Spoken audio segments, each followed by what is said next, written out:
자유롭고 정의로운 대한민국의 후반 영광을 위하여 충성을 다할 것을 굳게 다짐합니다.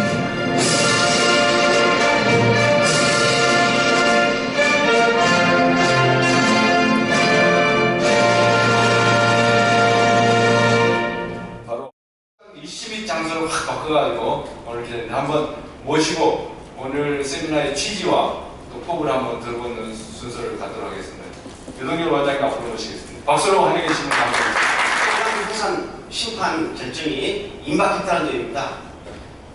10월 21일경에 아마 통합진보당 해산 여부에 대한 헌법재판소의 심판 결과가 나올 것 같은데, 그래서 문제는 뭐냐면 저희 자유민주당에서 상당히 안도를 했는데 통진당의 목적 활동이 명백하게 민주적 지배를 위해 되기 때문에 통진당 해상에는 별 문제가 없을 것이라는 이러한 안도감을 갖고 있는데, 최근 기류가 만만치 않다는 기류가 전해오고 있습니다.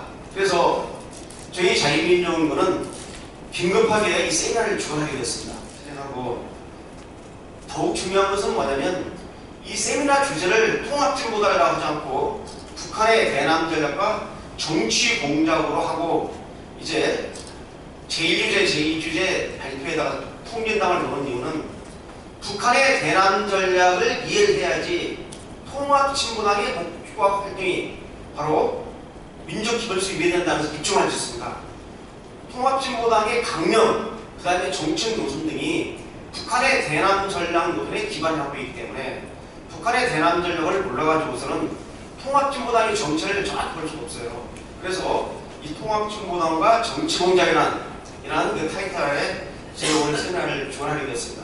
그래서 여러 주제가 이렇게 특정화되다 보니까 직접 이러한 간첩 수사라든지 또는 종북 같은 수사를 해보신 전직 어르신들 토론자로 모시지 않을 수 없었습니다. 또한 직접 북한에서 남파되어서 우리 쪽에 귀화해서 전향하신 이런 분들이 직접 북한에서 어떻게 진보 정당 정치 공작을 해왔는가를 증언하기 위해서 그런 분들로 긴급하게 발표자와 토론자를 찾아뵙습니다.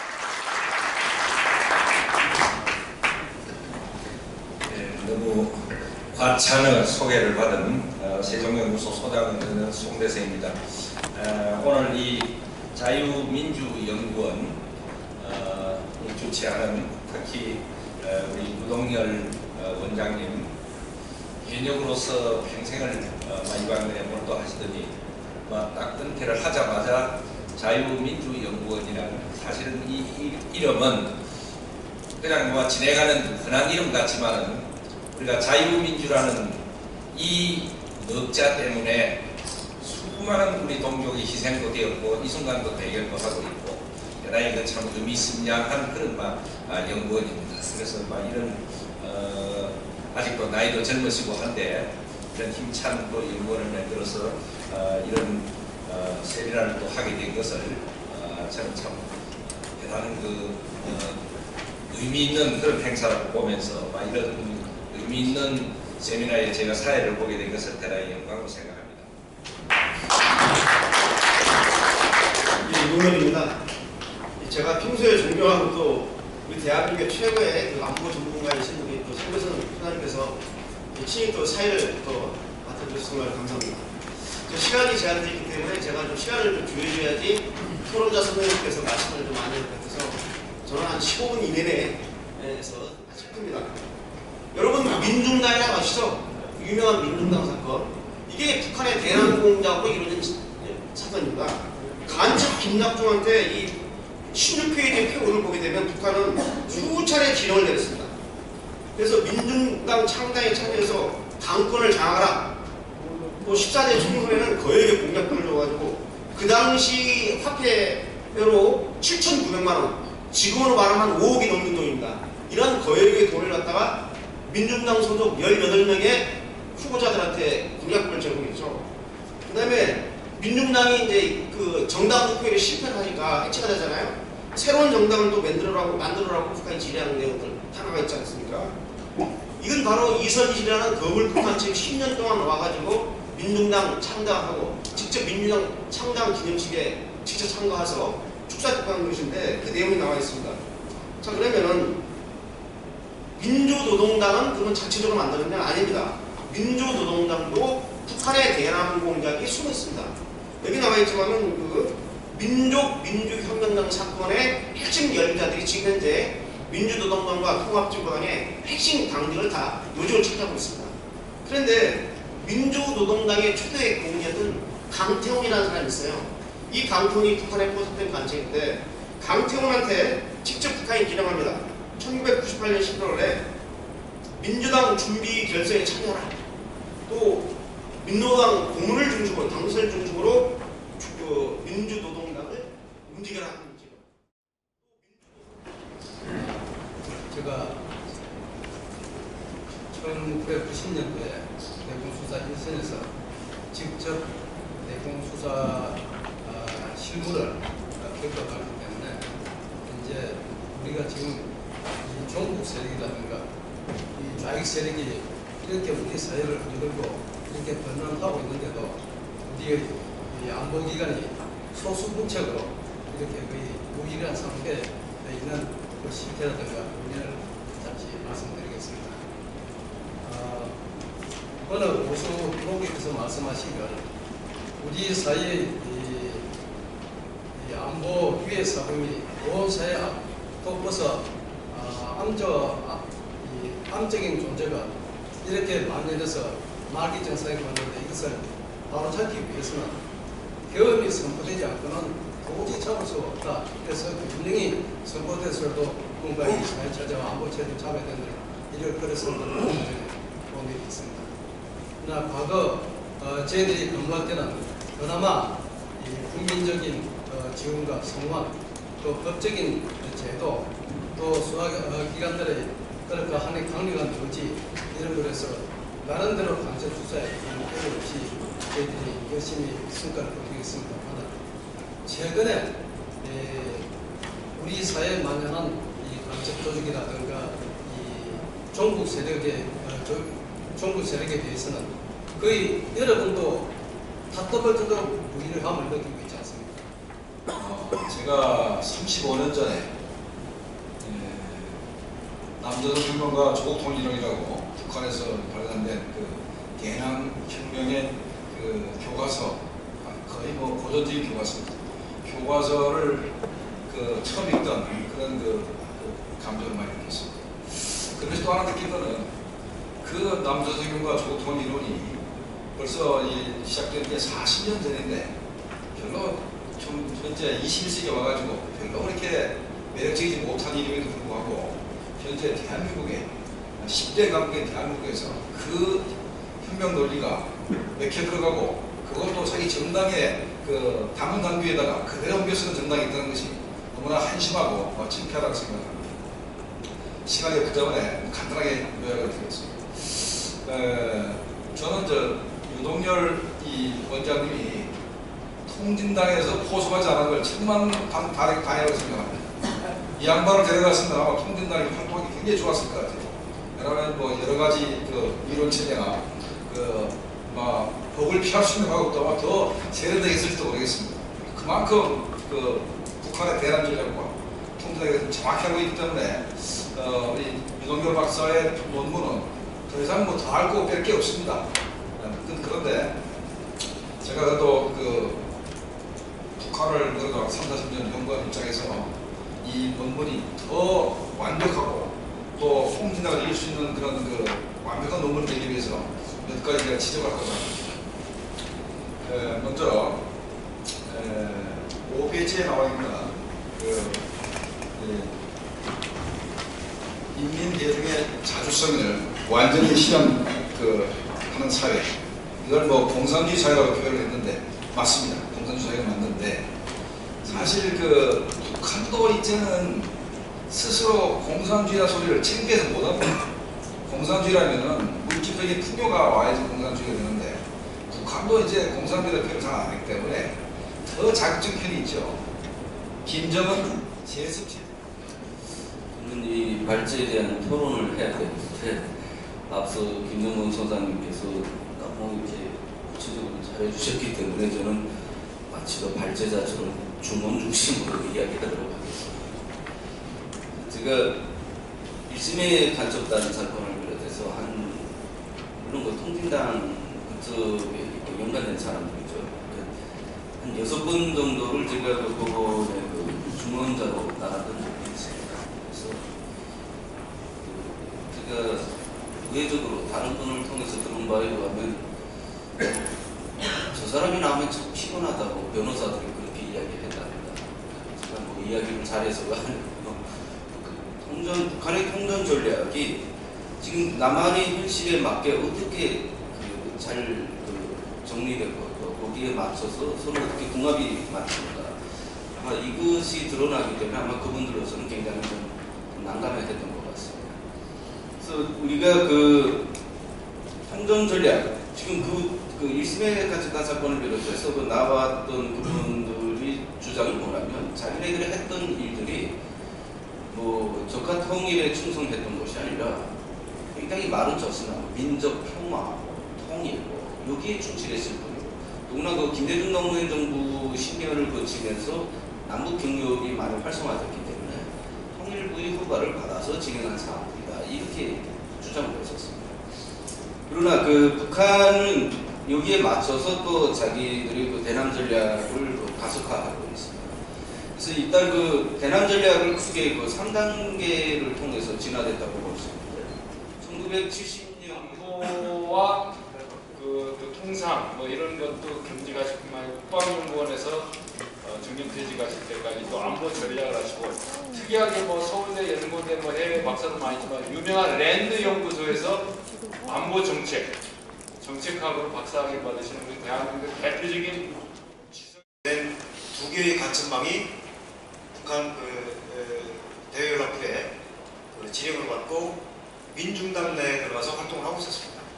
대표적인 사람이 이제 민중당 그 대표였던 K모 씨, 그다음에 제가 90년 5월달에 대한민국에 침투를 해서 포섭을 했던 손모 씨, 이런 사람들이 대표적인 그런 인물이라고 할 수 있습니다. 이런 사람들이 민중당 내에 들어가서 민중당을 북한 노동당이 의도하는 대로 장악하고 또 끌고 갔던 그런 그 사례라고 볼 수가 있습니다. 이렇게 이제 80년대 중반 후반에 지나면서 대남 혁명 전략이 그 평화적인 방법으로 정권을 교체하는 그런 방법도 하나의 방법으로 채택을 했다. 이렇게 한부분 말씀을 드리고요. 이 종북 세력과 그러면은 대남 공작, 이 대남 공작이라고 하는 것은 사실 대남 혁명 전략을 실현하기 위한 어떤 그 하나의 방법인데요. 이 혁명 전략만 있으면 안 되고 혁명 전략을 현장에서 수행을 해야 되는데 그 수행하는 것이 바로 대남 공작이라고 할 수 있습니다. 이 대남 공작원들은 여기서 북한을 뭐 찬양을 하고 그 다음에 대한민국은 비하하는 그런 일들이 있었는데 뭐 북한 찬양하고 하는 것은 뭐 많습니다만 그 중에서 이런 것도 있었습니다. 신은비가 북한강이 엄청나게 깨끗해요. 4대강 사업은 전혀 안 했었다고 하니까 사회자는 녹조도 없고 이렇게 받았다. 그러니까 객석에서는 웃음이 터져나왔는데 이것은 대한민국이 웃음거리가 된 거라고 저는 생각합니다. 그래서 이 행사에서 보여준 모습, 북한은 지켜 세우고 대한민국에 대해서는 비하와 조롱으로 일관하는 이러한 모습이 종북 자익체의 정확한 모습이다. 이렇게 생각합니다. 그런데 이 종북 자익체가 토크수나 하고 말면 우리가 걱정을 안 하게 됩니다. 그래서 김 박사께서 발표한 것과 같이 남남 갈등을 조장하고 또 사회혼란을 조성하고 전쟁 발발시에는 민중공기를 일으키고 후방기지를 습격하는 이러한 일을 정리한다는 것입니다.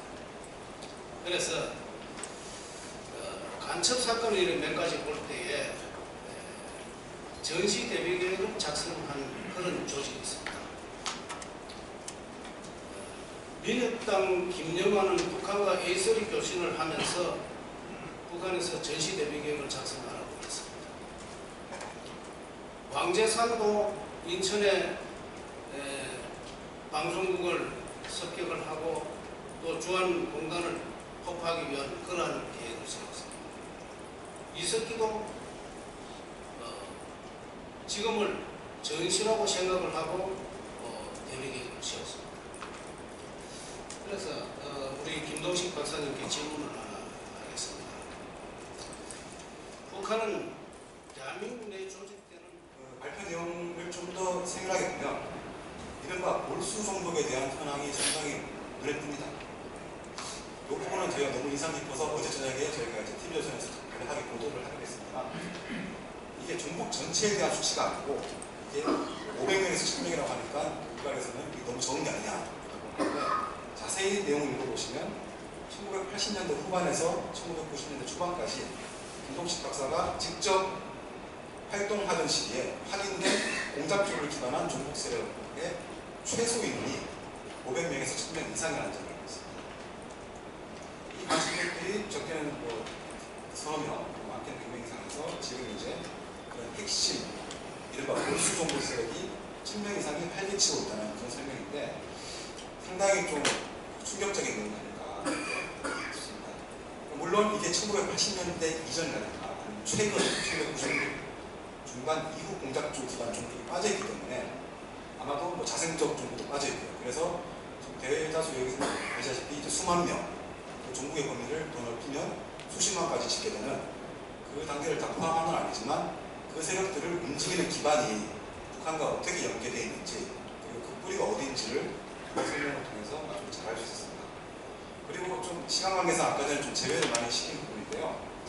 북한의 목표와 계획에 대해서 아주 극명하게 잘 나와 있습니다. 이게 저희가 기자적인 상황에서는 항상 이거를 요점을 쉽게 설명하다 보니까 저희는 이런 이름을 붙여봤습니다.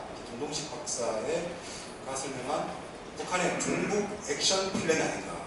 지금까지 여기 나와 있습니다만 최종 목표가 온 사회를 주체사상에서 인민대중 자주성 안전을 실현하는 거고 당면 목표가 공화국방부는 이미 자기들은 사회주의 강성국가를 건설했기 때문에 이제 공화국 안반부로 전국적인 범위에서 민족해방 민주주의 혁명 과거를 완수한다.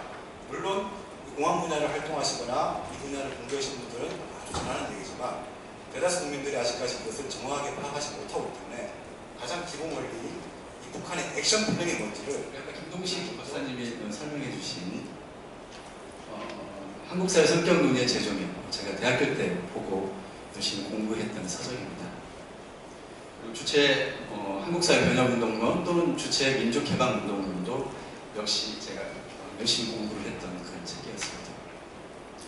그 외에도 저는 대만제 단파 라디오를 가지고 있었습니다. 그 아로의 교육팀에게 조직의 총책이 이제 단파 라디오를 사서 주고 북한에서 하는 국외 소리 방송이나 평양 방송을 녹취해서 전북 지역의 15개 대학에 교육용으로 배포하라는 그런 지침을 받고 단파 라디오를 들었던 기억도 납니다. 그리고 뭐 단순히 변혁운동론을 떠나서 그 김일성의 회고록이 있습니다. 세기와 더불어라는 그 회고록을 저희 아로 교육팀에서 다 일일이 타이핑을 다시 해서 그걸 재본해가지고 15개 대학에 배포하기도 했었습니다. 물론 북한에서 나온 조선의 별, 민족의 태양 같은 김일성의 혁명 우상화 영화도 제가 한 30벌 정도 복제를 해서 각 대학에 배포했던 그런 기억도 납니다. 1990년대 민혁당은 그런 식으로 활동을 했었습니다. 다행히 90년대 중반에 북한에서 대량 아사 사태가 벌어지면서 어떻게 보면 비현실적이고 비도덕적인 꿈을 꿨던 이 민혁당과 그 산하의 아로는 해산됩니다. 제가 알고 있기로는 당시 민혁당 당원은 100명이었습니다. 그리고 민혁당 바로 그 밑에 준당 조직이라고 볼 수 있는 이른바 아로죠, 아로. 준당 조직 회원 수는 400명이었던 것으로 알고 있습니다. 그리고 그 준당 조직이었던 아로원들이 거느리고 있는 외곽 조직원, 이게 이른바 뭐 전대협이라든가 한총련 같은 학생조직뿐만 아니라 민주노총 또는 뭐 농민회 같은 전교조 같은 다양한 대중단체에서 활동하는 이른바 운동권들을 외곽 조직으로 활동가 조직이라는 외곽 조직으로 묶어서 관리했는데요. 외곽 조직원의 수는 대략 3,000명 정도가 됐습니다. 그러니까 당시 민혁당은 뭐 제 개인적 판단입니다만 남한 내에 있었던 자생적인 혁명 조직 가운데 북한과 연계된 조직 가운데 규모는 가장 컸던 것이 아닌가 이렇게 판단이 되는데 90년대 중반 대량 하사 사태를 경험하면서 민혁당 지도부와 총책이 해산을 선언하게 됐죠. 시간을 내셔서 오늘 좋은 말씀을 해주시기로 있어서 오셨습니다. 여러분 박수 한번 쳐주시죠.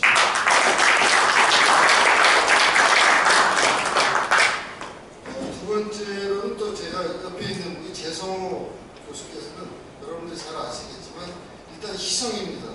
희성이라서 아마 법학에는 또 특이한 전문 영역을 갖고 계신데 지난 이명박 정권 때 인권 대사를 역임하셨고 이번에는 또 대통령 직속 통일준비위원회 또 준비위원도 들어가서 아마 통일을 위해서 사항에 정당 목적이나 활동이 기본법에 위배될 때에는 정부는 국제관세에 해산을 제청할 수 있다고 되어 있습니다. 이제 말하는 건 헌법이나 활동 마이크를